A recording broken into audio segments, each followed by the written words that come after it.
Welcome to Catholic Ed for All, your weekly insight into topics of special education in Catholic schools.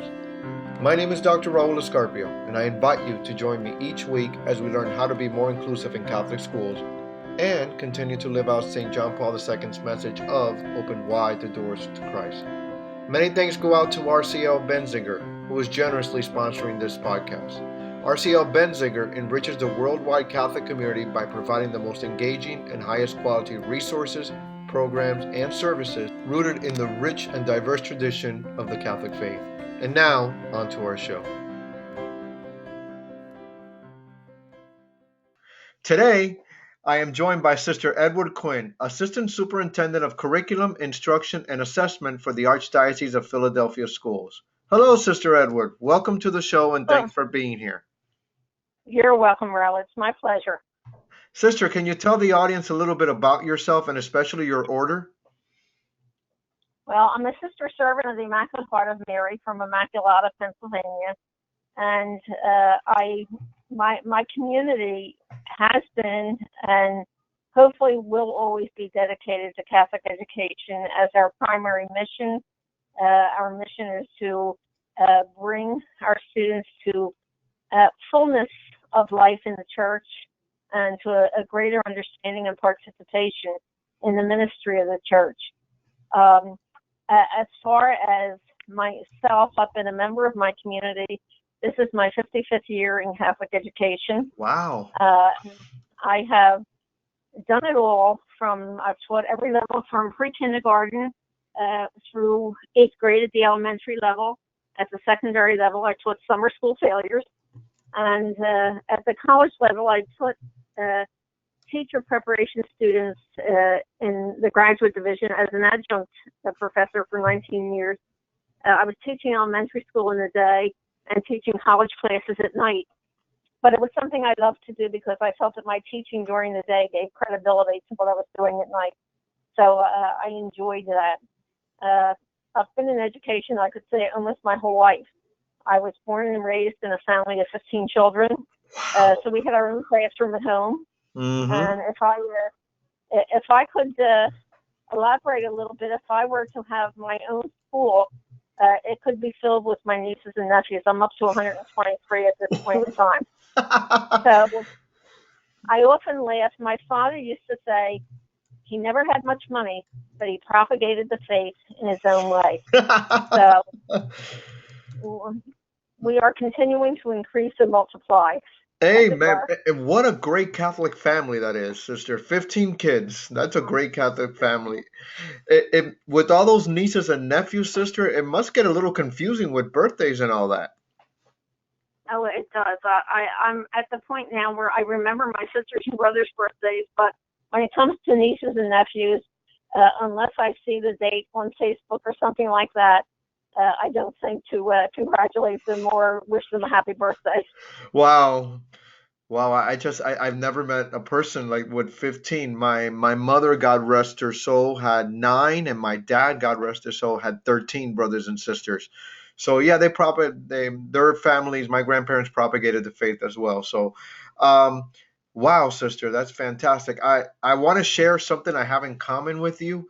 When I was in my doctoral program before I went to higher education, I also taught elementary and then taught in a teacher prep program at night as an adjunct professor or whatever. So yeah, I kind of understood the same things that I was teaching during the day. I would do it at night, and the theory that I was teaching at night, I would try to implement in the morning. So with my kids. So wow, sister, we have something in common. Yes. Yes. So sister, what does the assistant superintendent of curriculum, instruction, and assessment do on a daily basis? Quite a bit. I could Sure. literally say anything that nobody else is doing in the office. Actually, I'm responsible for curriculum. I oversee all the assessments, including end-of-level testing for our curriculum, standardized assessments. I oversee the curriculum committees that help to develop curriculum. I work a lot with professional development. I oversee the early childhood program in the Archdiocese, and as well as helping our schools with their accreditation and blue ribbon application. So my role is varied. I have a few things under my umbrella at this point in time. So, Well, so when I'm a little tongue tied, forgive me, sister. When we're talking about students with exceptional needs, what is how can you support their curriculum at the archdiocesan level? Or would you be the one responsible for their curriculum, or making sure they have the right supports? How do you support the students with exceptional needs? well, what we have tried to do, we do have several schools of special education, but we've tried, we have many in our regular education schools, we have many resource rooms. And our focus has been on inclusion, but looking at modified curriculum for those students, but making sure that they get the same experiences as the regular education students. Um, I personally strongly believe that we need to provide for inclusion for those students that do have learning differences. And we want them from a very early age uh, to not necessarily focus on the learning differences as much as on the learning.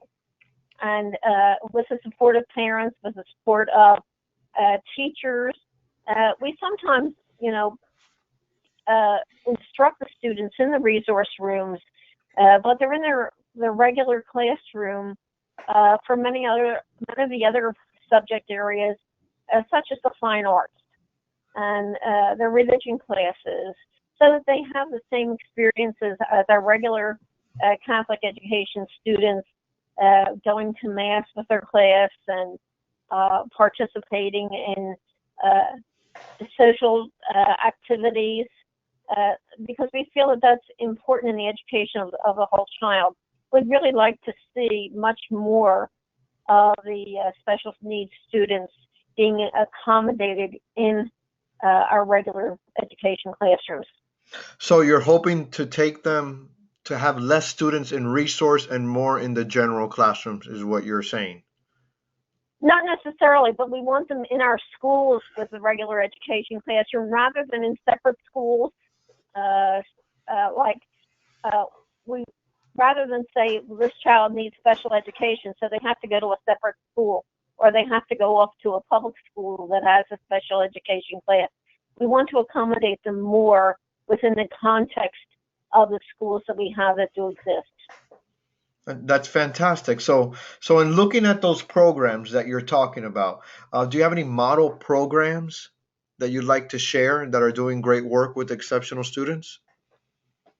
We have a few. In fact, right where I live in a convent that's attached to a school with 800 children, and in that school they have three resource rooms, one at the primary level, one at at the middle school level, and one at the upper grade level, where students who have difficulties are getting a little bit, especially in the areas of math and reading, they're getting a little bit more intensive instruction in those areas.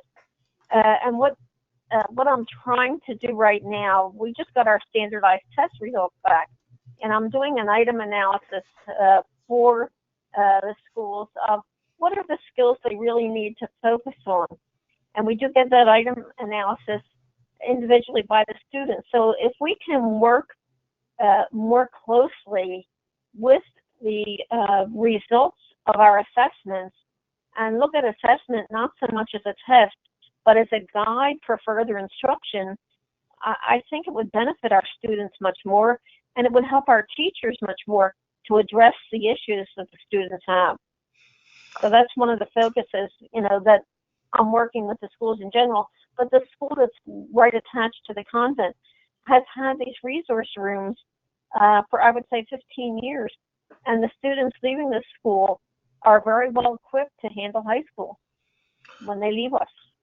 So when you're talking about your program, even the one that's attached to your convent or next to your convent, uh, you talked anywhere between elementary and all the way to high school. Is that the norm that you have, or is that something that you're looking to implement in Philadelphia?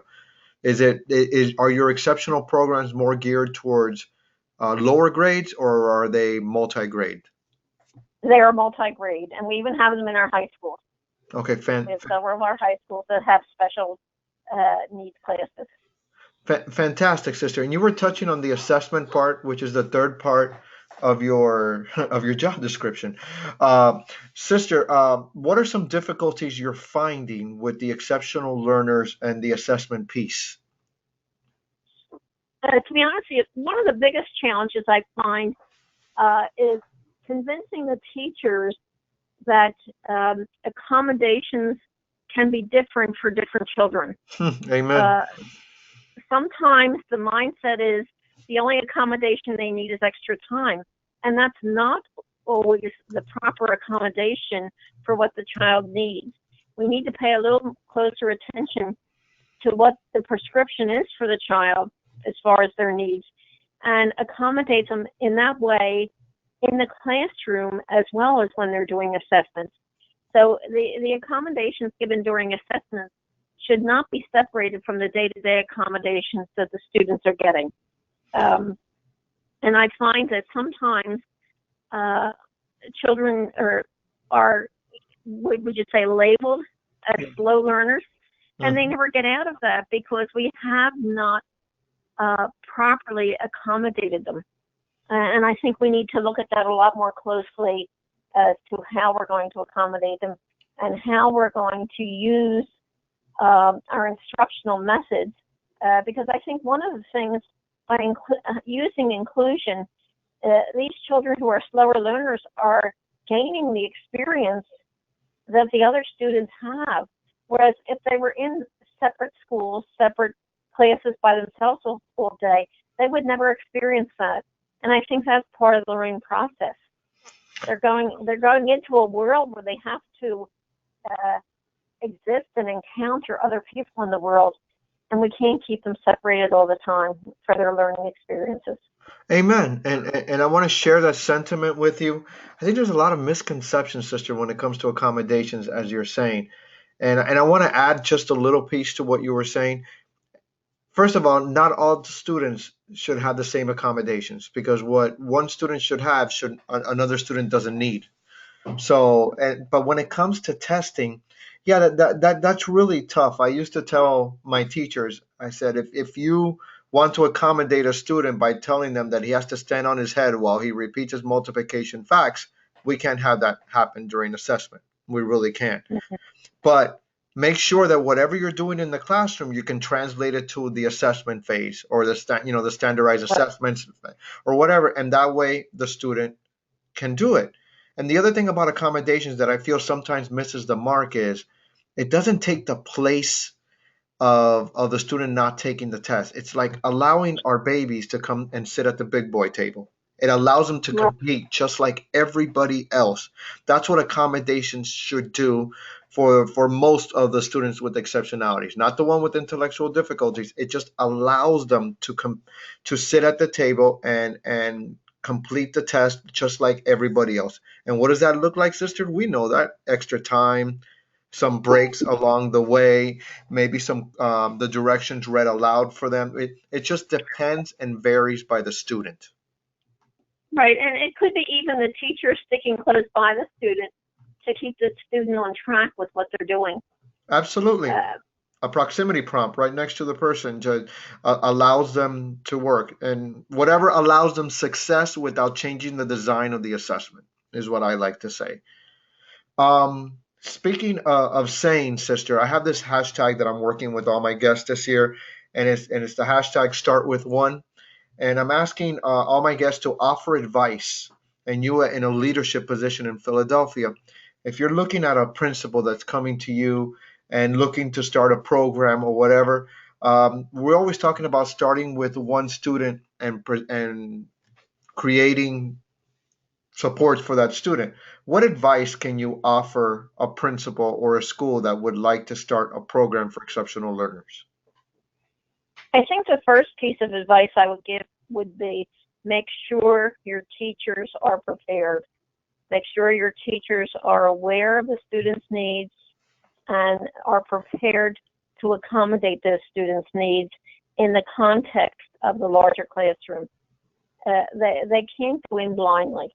No. They have to have some type of preparation if it's going to be successful. I think the whole faculty, if you're going to start some type of program, I think there's an opportunity there for the whole faculty to become much more aware of how those students learn and how they can accommodate. They may have students already in their class who may have those needs, but the teacher doesn't really understand how those students learn. And I think it would help the whole school. Even if you're starting with one child, there are hidden among those other 300 children in school, there are children that do have special needs. And I think the more we learn as teachers and the more our teachers are prepared to accommodate those needs, I think the better the program will work. Absolutely. And for those that think that exceptional learners are just those that have been diagnosed, I mean, research tells us that anywhere between, I say this all the time, research tells us that anywhere between 8 to 10% of a student population has exceptional needs, whether they've been, and those are just the ones that are diagnosed.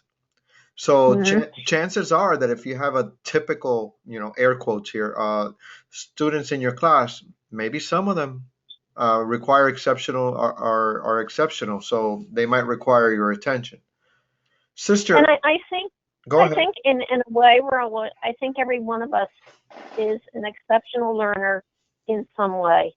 I can think back on my own days in school, and there were things that I needed to go to my older sister to help me out with. And thank God I had 4 older brothers and sisters to help me with that. There are children that don't have anybody to help them and depend on the Mhm. school. So I think we need to look at ourselves first and say, what were my challenges that I went through when I was in school, and how were they helped?